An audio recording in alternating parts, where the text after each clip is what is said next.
As God's children, we all have moments of insecurity. We grow and change. Like Adam and Eve, we crave God's glory. Like them, we're tempted to satisfy this desire in other ways.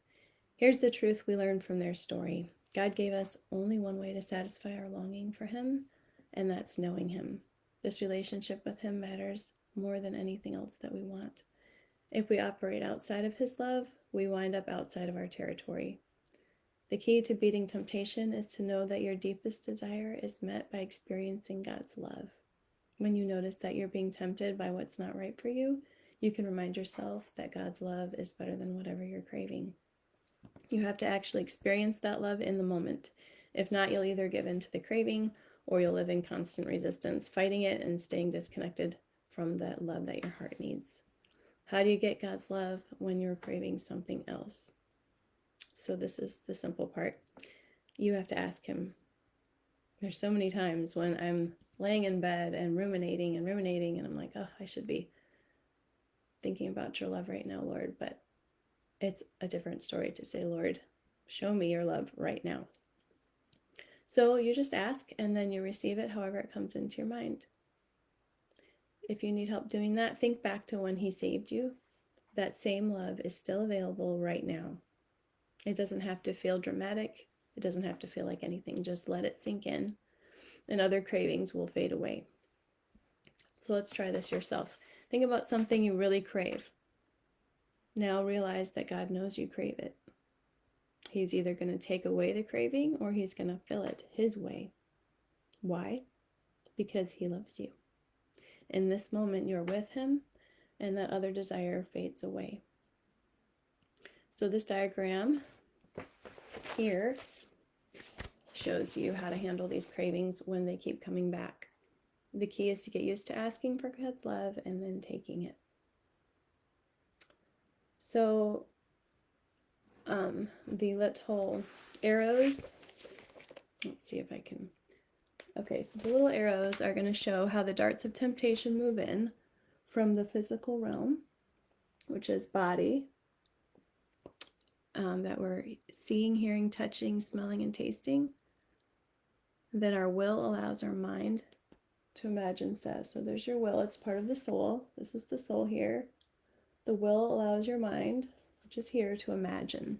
Oh yeah, I remember, I know what that's going to feel like if I do whatever that temptation is. Then we remember, okay, this intellect is where we are now. We're remembering in your memory what it feels like in the emotions to fulfill that craving. And that leads us to spiritual bondage, which is either fulfilling the craving or, if we resist it, with self-righteousness, which means we're saying, no, I can do this. Willpower is the way to go. So the other way is to let it lead us to ask God for freedom. So that's comparing this to the Red Sea, and we can either go backwards or we can go forwards. So from the Spirit, if the power flows from the Spirit to the body, that's when we get the victory. Otherwise, the temptation's flowing from body to spirit, and that's where we get lost. All right, so basically, we just talked about a lot of verses, but the ones, if you want to go through this from the Bible, we have the washing of regeneration in Titus 3:5. We have spiritual liberty in 2 Corinthians 3:17. We have spirit, soul, and body in 1 Thessalonians 5:23. The rod and the parting of the sea are in Exodus 14:16 and 21. The snake that turns into a rod is Exodus 4:3-4.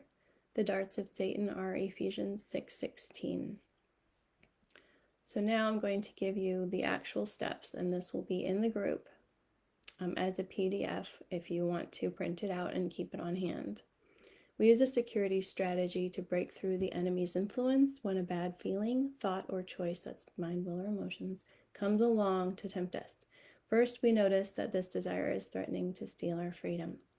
Instead of giving in, we can open our heart to Christ, who's living in us. This is Christ living in us. Okay.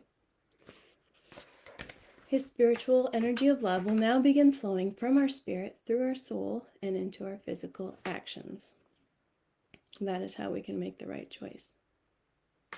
So, step 1, to realize that the moment you were saved, the Spirit of Jesus moved into your spirit and lives there because his ghost was, Titus 3:6, shed on you abundantly. Step 2, when temptation comes, our soul is influenced, tempted, to either do those two things that I talked about. 1, sin, or 2, do the right thing in order to feed your own willpower or be better than other people, which is self-righteousness. So 3 is now you're noticing that this is happening. You're being influenced in your feelings, your mind, and your will to sin. Step 4 is your intellect, the part that controls your mind, will, and emotions, the part that I'm talking to right now. That's the part that asked Jesus to bring his love for you, like that rod that split the sea for Moses, to split that situation open so you can go forward. So that's his love.